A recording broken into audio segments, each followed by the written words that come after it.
Dear students, good morning to all of you. कैसे हैं? आशा करता हूँ अच्छे होंगे। चलिए, तो आज का टॉपिक हम लोगों का हमारा चैप्टर है इंग्लिश लिटरेचर का दूसरा चैप्टर। पहला चैप्टर था sweetest love I don't go, जिसके लेखक थे जॉन डोन। उस चैप्टर को हम लोगों ने कंप्लीट कर लिया था, उसका मैंने समरी भी लिखा दिया था। मैंने आपको बोला है कि समरी में प्रत्येक चैप्टर का लिखाऊंगा, क्योंकि समरी 5 नंबर का आता है, 5 नंबर बहुत मायने रखता है। और आज हम लोग दूसरा चैप्टर पढ़ने जा रहे हैं, जिसका नाम है सॉन्ग ऑफ माई सेल्फ, जिसके लेखक हैं वाल्ट विटमैन, है ना। सॉन्ग ऑफ माई सेल्फ मतलब क्या? खुद का गीत। ये जो प्रोज है ये किसके द्वारा लिखा, सॉरी ये जो पोएट्री है वो किसके द्वारा लिखा गया है? वाल्ट विटमैन के द्वारा लिखा गया है। तो हर बार की तरह हम लोग पहले किसके बारे में जानेंगे? अबाउट ऑथर के बारे में जानेंगे, या लेखक के बारे में जानेंगे, क्योंकि लेखक से भी क्वेश्चन आता है हमारे एग्जाम में। ये सब जो मैं दिखाता हूँ ये सब ऑब्जेक्टिव के लिए महत्वपूर्ण रहता है, तो प्लीज ध्यान से देखिएगा। मैं एक लाइन का हिंदी बना देता हूँ। जैसे पहला लिखा है Walt Whitman was an American poet. क्या लिखा है कि वाल्ट विटमैन जो थे वो कैसे कवि थे? अमेरिकन कवि थे। तो इससे क्या पता चलता है कि इनका जन्म कहाँ हुआ था? अमेरिका में हुआ था। लेकिन मैंने इस बात की चर्चा नीचे भी कर दिया है, मैंने जब नीचे पढ़ाऊंगा तो आपको दिख जाएगा। पहला लाइन कहती क्या हुआ? Walt Whitman was an American poet, यानी वाल्ट विटमैन एक अमेरिकन कवि थे, यानी अमेरिका के वो कवि थे। नेक्स्ट क्या लिखा है? He was born on 31st May 1819 and died on 26 March 1892, यानी he was born on 31st May 1819। कहने का मतलब क्या कि इनका जो जन्म हुआ था वो कब हुआ था? 31 मई 1819 को हुआ था। ये मैंने हिंदी में लिख दिया है, मैं इसको इंग्लिश कर देता हूँ, है ना। क्या लिखा हुआ है? He was born on 31st May 1890, यानी इनका जन्म 31 मई 1819 को हुआ था and died on 26 March 1892, और वो मरे कब थे? 26 मार्च 1892 को। नेक्स्ट क्या बोल रहा है? He was born in West Hills, New York, यानी इनका जन्म कब हुआ था? दूसरा लाइन में इनका जन्म का डेट बताया गया, और तीसरा लाइन में इनका जन्म कहाँ हुआ था? He was born in West Hills, New York, यानी इनका जन्म कहाँ हुआ था? वेस्ट हिल्स में हुआ था, जो कहाँ पड़ता है? न्यूयॉर्क पड़ता है। न्यूयॉर्क कहाँ है? अमेरिका में है। नेक्स्ट 4 नंबर क्या है? His father name was Walter Whitman, आसान सा नाम है। इनके पिताजी का नाम क्या नाम था? Walter Whitman. सिर्फ इनके नाम से क्या हो गया? ER हट गया। इनका नाम है वाल्ट विटमैन और इनके पिताजी का नाम क्या था? वाल्टर विटमैन, यानी सिर्फ ER इनके पिताजी के नाम में जुड़ा हुआ था। And his mother name was, और उनकी माता का नाम क्या था? Louisa Van Velsor Whitman. इनका थोड़ा बड़ा नाम है, आप लोग याद कर लीजिएगा। इनके पिता का नाम वाल्टर विटमैन और इनकी माता का नाम क्या है? Louisa Van Velsor Whitman. आगे 5वां नंबर है his father was a carpenter, यानी इनके जो पिता थे, जो वाल्टर विटमैन थे, वाल्ट विटमैन के जो पिता थे वाल्टर विटमैन, उनके पिताजी क्या थे? कारपेंटर। कारपेंटर मतलब बढ़ई थे।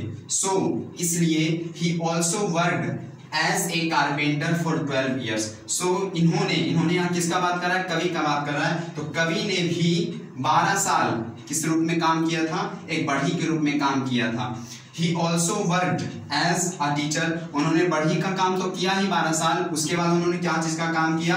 He also worked as a teacher, एक टीचर अध्यापक का भी उन्होंने काम किया, एडिटर संपादक का काम किया, and volunteer in civil war of America, और जब अमेरिका में सिविल वार हुआ था तब उन्होंने वॉलेंटियर का भी काम किया था। यानी इन्होंने बहुत सारा काम अपनी जिंदगी में किया हुआ है। तो ये हमारा ऑथर के बारे में 5 लाइन हो गया। इन 5 लाइन को आप सही ढंग से याद कर लीजिएगा, इसका आप लोग स्क्रीनशॉट भी ले सकते हैं।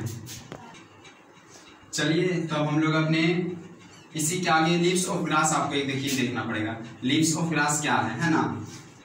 क्या लिखा है लीव्स ऑफ ग्रास के बारे में? पहले उसके बारे में हम लोग जान लेते हैं, क्योंकि जब आप लोग अगर इसको नहीं समझिएगा तो फिर इसको नीचे जो सॉन्ग ऑफ माई सेल्फ हमारा जो चैप्टर है वो आपको समझ में नहीं आएगा। क्या लिखा है लीव्स ऑफ ग्रास में? It is a collection of poems, है ना, यानी यह कविताओं का एक संग्रह है। क्या बोल रहा है कि लीव्स ऑफ ग्रास जो है एक प्रकार का समझ लीजिए जैसे नॉवेल्स होता है ना। नॉवेल मतलब क्या होता है? उपन्यास, यानी एक बड़ी कहानी। उसी प्रकार से लीव ऑफ ग्रास एक बहुत बड़ा किताब है, और उस किताब में क्या है कि उसमें सिर्फ कविताएं ही कविताएं, यानी वो कविताओं का संग्रह है। उसको बनाया था हमारे वाल्ट विटमैन ने ही बनाया था। उसमें वो अपनी कहानियों का संग्रह करते थे, यानी कहानी नहीं कविताओं का संग्रह करते थे, यानी जो भी वो कविता लिखते थे वो अपने लीव्स ऑफ ग्रास में लिखते थे। It's first editing was published in 1855, यानी इसका जो लीव्स ऑफ ग्रास किताब है वो लीव्स ऑफ ग्रास का जो पहला संपादन हुआ था वो कब प्रकाशित हुआ था? 1855 ईस्वी में। यानी लीव्स ऑफ ग्रास का जो प्रथम प्रकाशन हुआ था, प्रथम जो उसका संपादन था उसका प्रकाशन कब हुआ था? 1855 ईस्वी में हुआ था। दैट टाइम यानी उस समय, किस समय? 1855 में जब इसका फर्स्ट एडिटिंग हुआ था, पहला संपादन हुआ था, उस समय that time it had 12 poems. तो उस समय जो किताब है उसके अंदर सिर्फ कितनी कविताएं थी? 12 कविताएं थी। यानी लीव्स ऑफ ग्रास जो हमारी किताब है वो एक कविताओं का एक संग्रह है जिसका प्रथम संपादन 1855 ईस्वी में प्रकाशित हुआ था और उस समय यानी 1855 में इसमें 12 कविताएं थी। एंड और it's last editing was published in 1892। 1892 अभी आप लोगों ने याद किया, ये डेट था किसका? वॉल्ट व्हिटमैन का डेट इसी ईस्वी में हुआ था।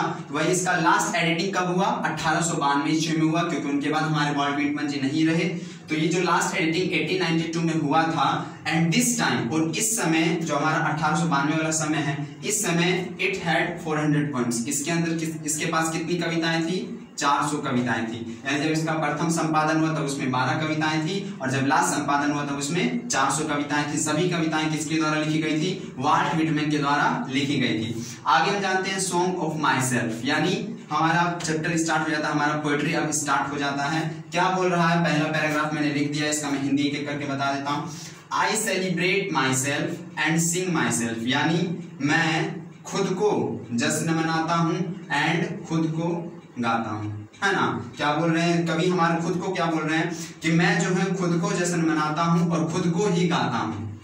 And what I assume you shall assume, और जो भी मैं मानता हूं वो तुम भी मानते हो, जो भी मैं मानता हूं तुम भी मानते हो। For every atom belonging to me as good as belongs to you, क्योंकि मेरा शरीर जिन अणु या परमाणु से बना है, जिन भी कण से बना है, वही शरीर, जो मेरा शरीर जिन अणु या परमाणु से बना है, आपका भी शरीर उन्हीं अणु या परमाणु से बना है। इसका मतलब मैं अब शॉर्ट में आपको समझाता हूँ हमारे कवि कहना क्या चाहते हैं। ये जो इन्होंने कविता लिखा है सॉन्ग ऑफ माई सेल्फ, इनमें ये बताना चाहते हैं कि इस धरती पर जितने भी आदमी हैं सब एक हैं, सबका जो शरीर का बनावट है वो एक जैसा है, लेकिन हम लोग क्या किया, उसको विभाजन भले कर दिए, वो अलग बात है। ये आगे जाकर बोलते हैं अपनी कविता में कि मैं सभी धार्मिक संप्रदायों का विनाश करना चाहता हूँ, लेकिन कर नहीं सकते क्योंकि ये बहुत ज्यादा हो चुका है। तो हम लोग भी सोचते हैं कि वो हिंदू है, हम मुस्लिम है, या फिर हम हिंदू है वो मुस्लिम है, वो ईसाई है, हमको उससे नहीं बात करना चाहिए, इससे बात नहीं करना चाहिए। तो ये अपनी कविताओं में समझाते हैं सबको कि हमें जिस प्रकार से मेरा शरीर बना उसी प्रकार से तुम्हारा शरीर बना,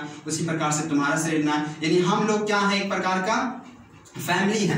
तो इसमें ये इतना, अभी तो पहला पैराग्राफ है और अभी पैराग्राफ बाकी जो मैं आपको कल पढ़ाऊंगा क्योंकि मेरे पास ज्यादा टाइम नहीं है अभी। तो यहाँ पे क्या लिखा है, मैं खुद को ही, एक बार और लास्ट में हिंदी बना देता हूँ, मैं खुद को ही क्या जश्न मनाता हूँ और खुद को ही गाता हूँ, और मैं जो भी मानता हूँ वो तुम भी मानोगे। ऐसा क्यों होता है कि मैं जो भी मानता हूँ तुम भी मानते हो? क्योंकि every atom belonging to me, यानी जो भी कणु या परमाणु मेरे से जुड़े हुए हैं, जिन्होंने भी मेरे शरीर की संरचना की है, as good as belongs to you, वही अणु और परमाणु की संरचना तुम्हारे शरीर की भी हुई, यानी उन्हीं अणु और परमाणु की संरचना तुम्हारे शरीर भी हुई है, उन्हीं से। तो ये हमारे कवि कहना चाहते हैं। बाकी जो बच गया वो मैं कल पढ़ा दूंगा, 3 पैराग्राफ और होगा मुश्किल से।